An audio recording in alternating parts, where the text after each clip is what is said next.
everyone, welcome. Budget 2023, the speech just got over, and we're here live to catch you up on what are the big takeaways from the speech.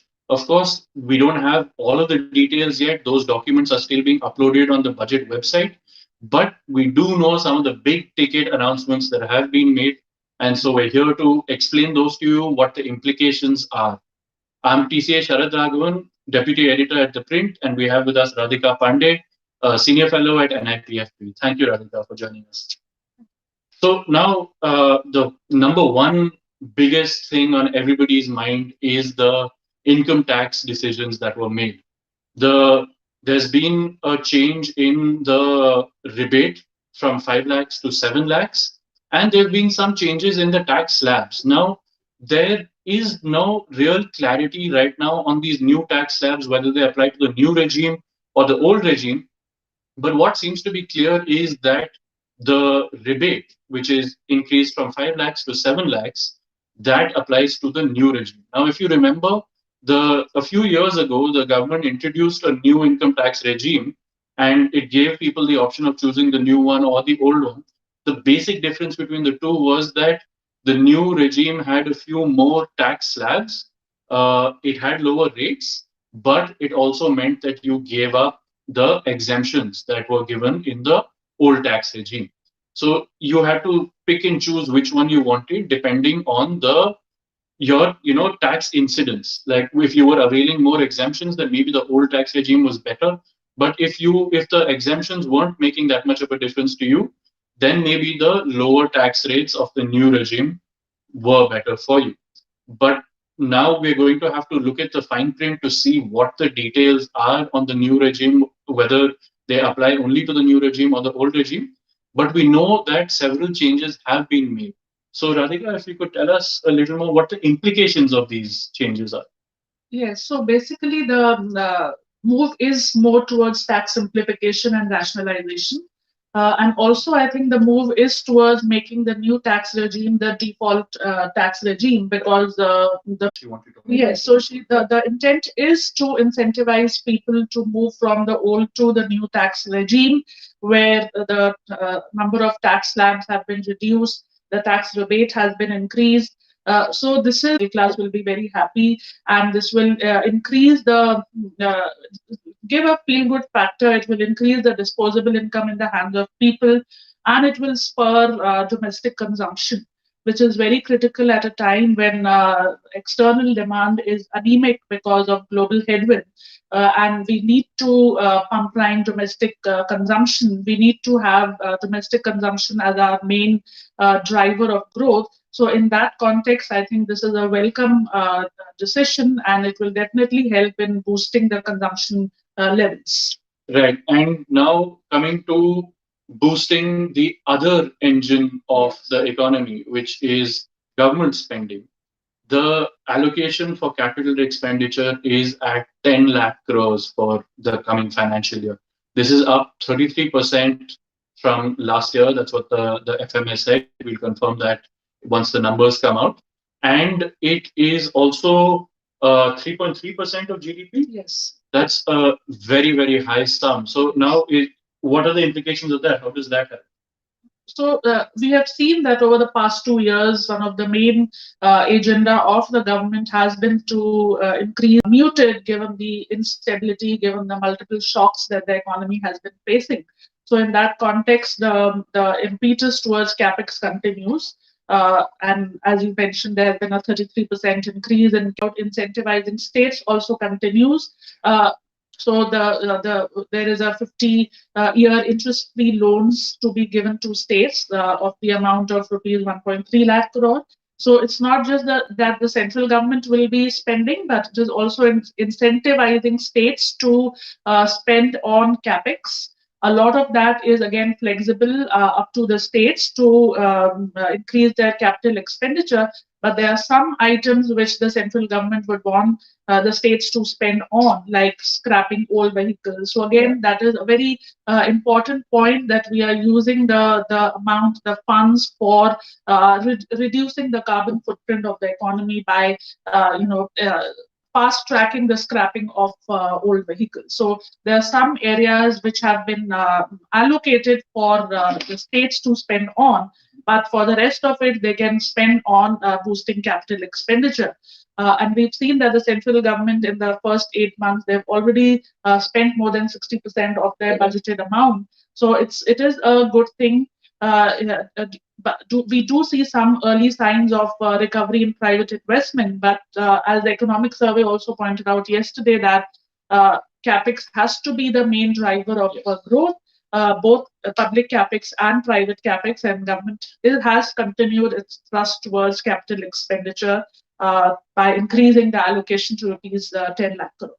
And now, looking at the states, you and I have discussed this before in one of our Macro Sutra episodes.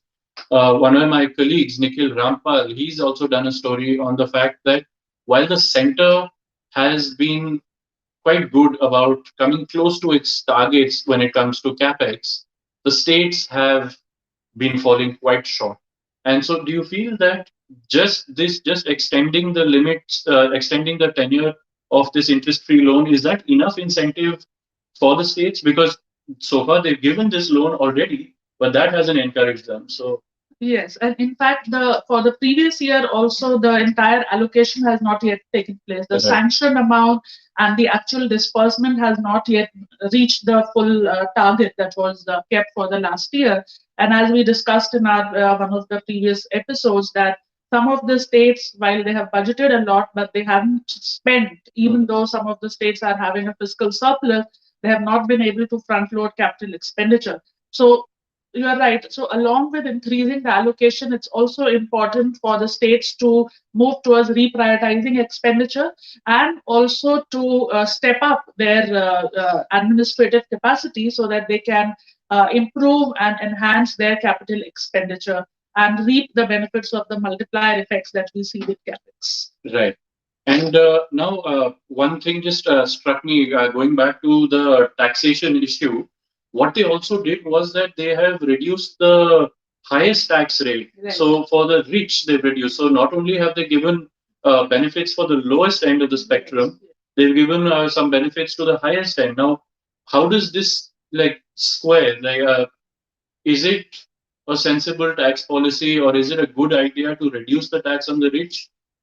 They have reduced the maximum tax rate by reducing some surcharges, which is a good thing because it will help in increasing investment expenditures of the private sector. They have also always demanded that the tax payment, if you look at the profile of tax payments, is quite inequitable.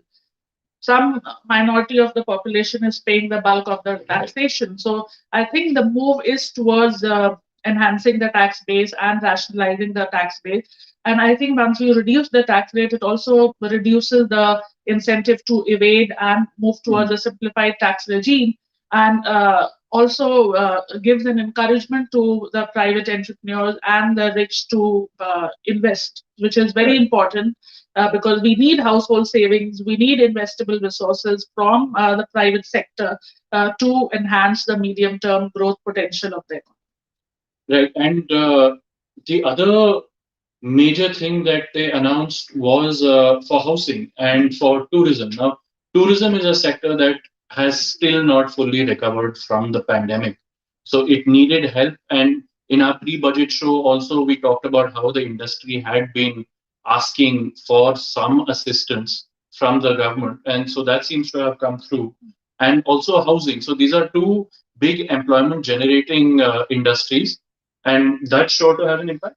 Yes, I think there's a big package for tourism sector because one, that it was impacted by pandemic, but also now there's a realization that tourism has a great employment generating potential.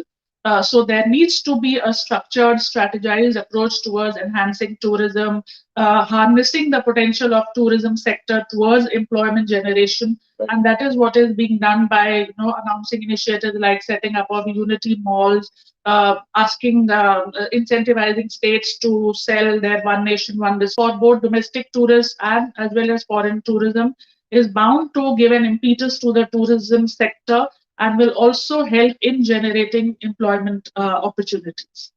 Right, and the other is, of course, housing. 6% hike from the last year.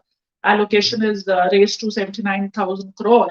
Again, it's a sector which has immense forward and backward linkages and helps in generating employment potential. And it's also a basic necessity because it helps. It will have a backward linkages also for housing credit, because once you have houses, it will also give a boost to credit demand. It will also help in reducing the inventory overhang. So all in all, it is a good measure to promote employment opportunities, not only in the core housing sector, but also in the ancillary sectors. Absolutely. Again, we'd talked about this in the pre-budget show, but basically, uh, when you invest in housing, when you put lots of money in building new houses, this has a bearing on things like cement, on steel, on employment. So the multiplier effect of these investments is huge. So on the one hand, you have the capex increase, and then you have an increase in just the investment on housing. So we can see that the government is carrying on with the trend of a big push in creating jobs, in doing these high impact investments. So now they also looked at, in a big way, the green economy. There were lots of steps for the green economy. Now, this is in keeping with what we've been talking about. India is taking on the G20 presidency, and we're trying to take the lead in moving towards more sustainable economic activities. So this will, of course, help that. Yes. So we've seen that one of the critical pillars of budget is on greening, moving towards a greener economy, and towards that, a number of steps have been taken. One of the most important part has been the National Hydrogen Mission, on which the budget allocation has been 19,700 crore. There are some targets fixed for the production, so that it will help in reducing dependence, or fast tracking the scrapping of old vehicles, which is a very important point, not only by the central government but also by the states. Also, a green credit fund is being talked about. The details are not initiatives, not only in this particular part, but also if you look at MSMEs, the other parts of the budget, a lot of discussion has been towards moving towards a greener ecosystem. Right. And now I know that commentators are going to be quick to judge this budget as being kind of a little populist because, with the 2024 elections just around the corner. But I think we should also look at some of the financial numbers that have been put forward. And from the looks of it, it seems that it's not actually, it's quite conservative. The fiscal deficit target, they're saying that they're going to meet the 6.4 target, and that it's actually going to be 5.9% of GDP in the next year. Yes. And she's also committed again, reiterated the commitment to being below 4.5% by 25-26. So, taking those things in consideration, I mean, is it populism mixed with prudence? Yes, they have tried to balance, because budget is always this tightrope walk between meeting the aspirations of the middle class, meeting the demands, reducing taxes, and also moving towards macro stability. And in fact, at the beginning of the speech, the FM did stress on macro stability, which is a very, very welcome development. So I think they have stuck to they have been able to maintain the target for this year, which is 6.4% of GDP, despite increase in the food subsidy, despite increase in the fertilizer subsidy, mainly owing to buoyant revenue collection. So that is for the current financial year. For the next financial year, the target is 5.9% of GDP.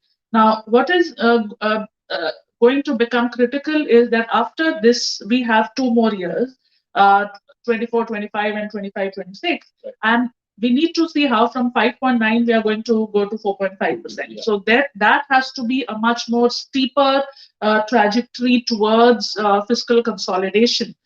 So we need to also see whether the FRBM Act is amended when we get to see the fine print, whether we have the intermediate targets which the government has abstained from announcing over the last couple of years, citing uncertainty and other concern. So we do know that for the next financial year, 5.9% is the target for fiscal deficit, and that is based on an 11% growth in the net tax revenue, and 7% growth, almost around 7% growth in expenditure. So those are fairly reasonable targets for tax revenue and expenditure.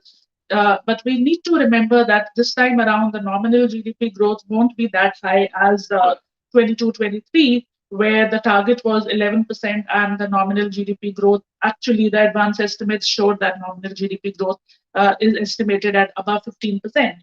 So we need to see, that will be something to look forward to, also to monitor what will be the nominal GDP growth, whether the high nominal GDP growth will act as a savior, to maintain that fiscal deficit to GDP target that gives the headroom to the government to give adequate fiscal space to incur more expenditure. But all in all, the government is on its path to fiscal consolidation by keeping the 5.9% target. Right, and now you mentioned about how over the next few years, whether there's a plan to, how do you get from 5.9 to 4.5? There are two elements that were conspicuously absent, and already there was something she's already announced, which is the free food program for this year. But there were no fresh subsidies announced. Yes. And the second thing that she did not speak about is defense, where one can assume, now we obviously have to look at the fine print, but one can assume that if she hasn't mentioned it in her speech, the allocation to defense is not going to be extraordinarily larger than it was. So now, are these steps that again they're taking as kind of fiscally prudent steps, that they're kind of paring back expenditure on these elements? Yeah. So we need to see, particularly which are the schemes which have seen a squeeze in expenditure allocation from the revised estimates of 22-23 to the budget estimate of 23-24. That is something to be looked at.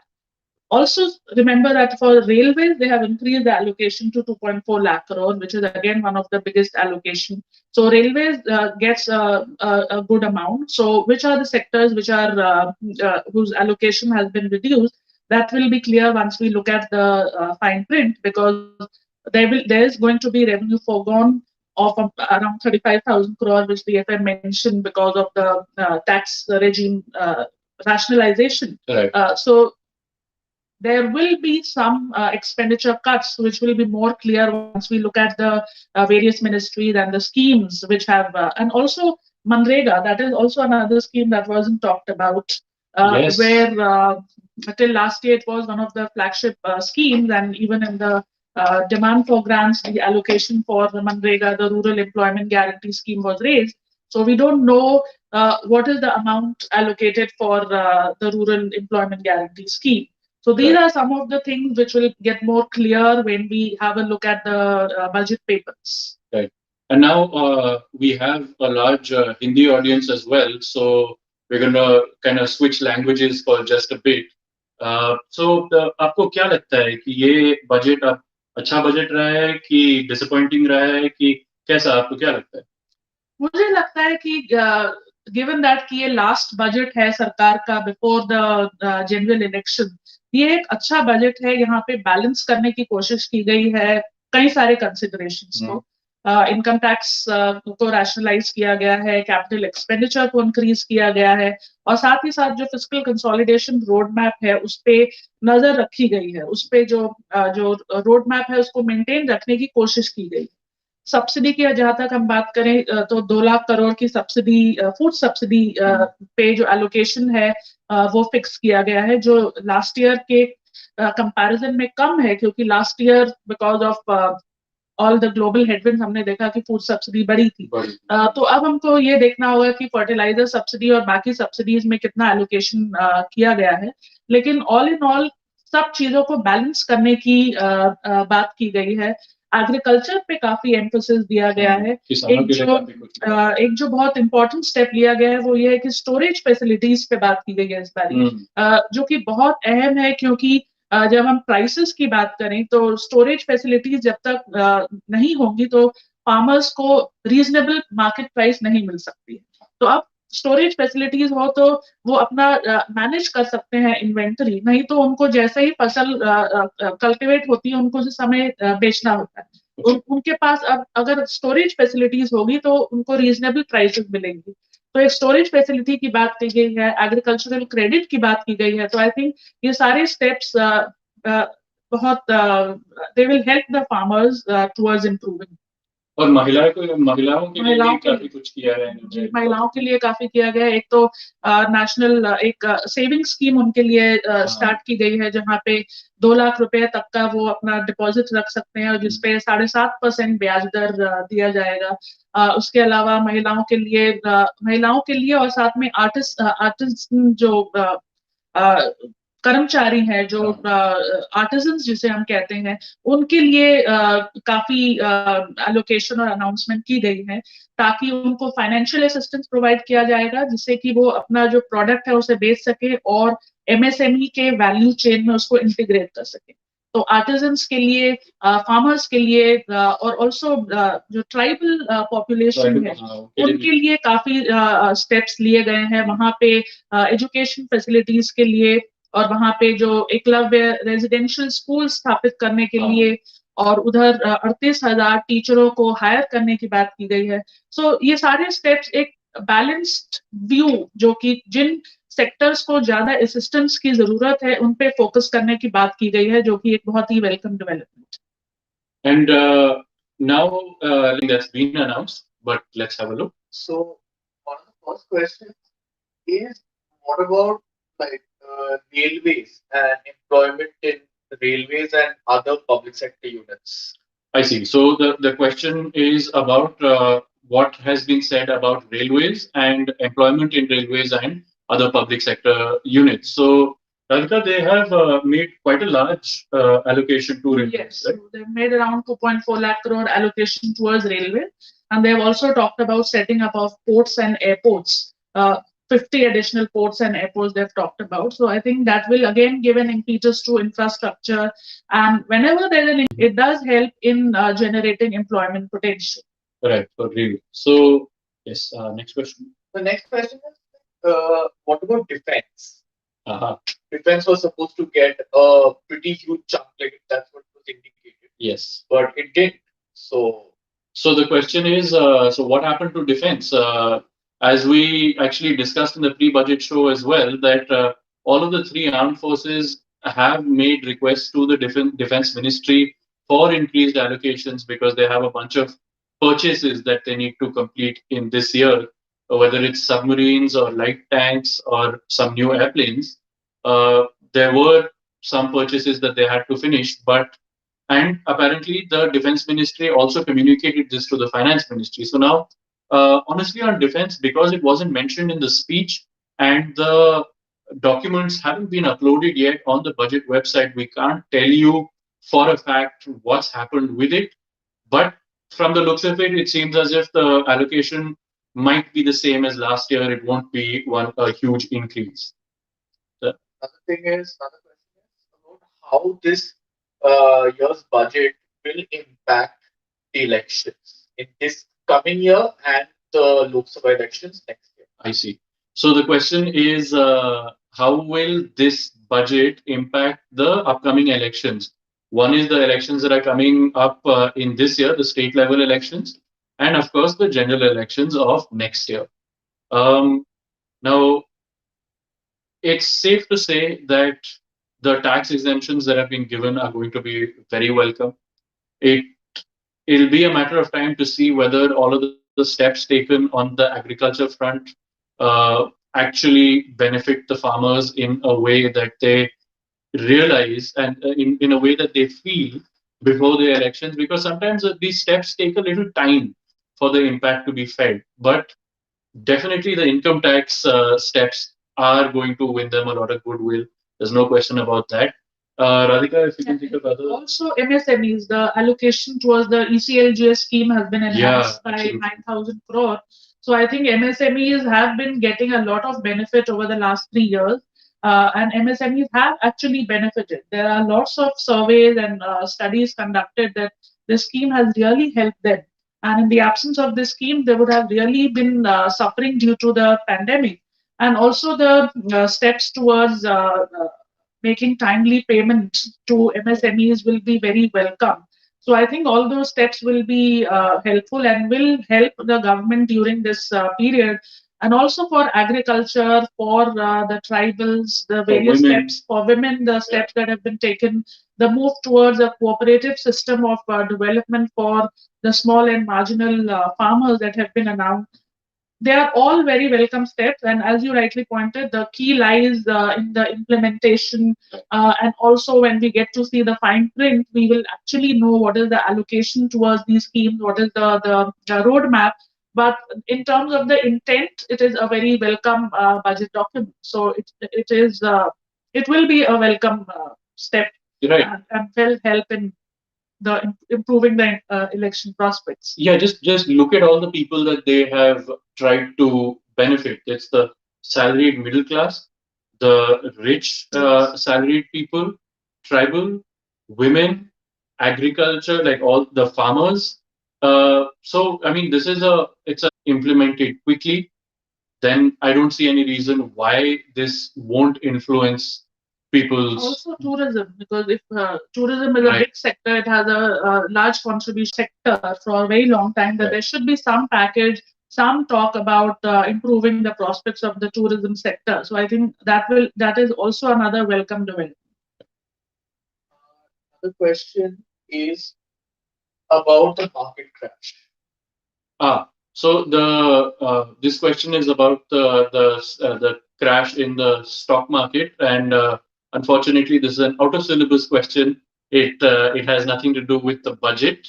There's nothing that the budget can do about it. There's also probably nothing that the budget should do about it, because these are market forces at play. The government, if it tries to step in, then that actually would be an unwelcome step. It's up to the regulator, which is SEBI, to take whatever necessary action it needs to take. But the central government in the budget, whether it should step in, I mean, I at least feel it won't be a good idea, and it hasn't done anything, and I think that's okay, right? Yeah, yes. And if we look at the impact of budget on the sector, some of the sector stocks have actually gone up after the budget announcement. So I think it'll be, if we look at just the current trends, it's slightly premature. I think once the budget numbers comes out, once the borrowings numbers come out, once the market borrowing numbers, we know for sure what is the strategy. I think then we are in a better position to talk about the implications on financial markets. Right. And so that's actually all we have for you right now. Do keep tracking the website of ThePrint, because we're constantly updating our live tracker on new developments, reactions on the budget, and also as and when more details come in, we'll keep updating that live tracker. So please go to our website and track us.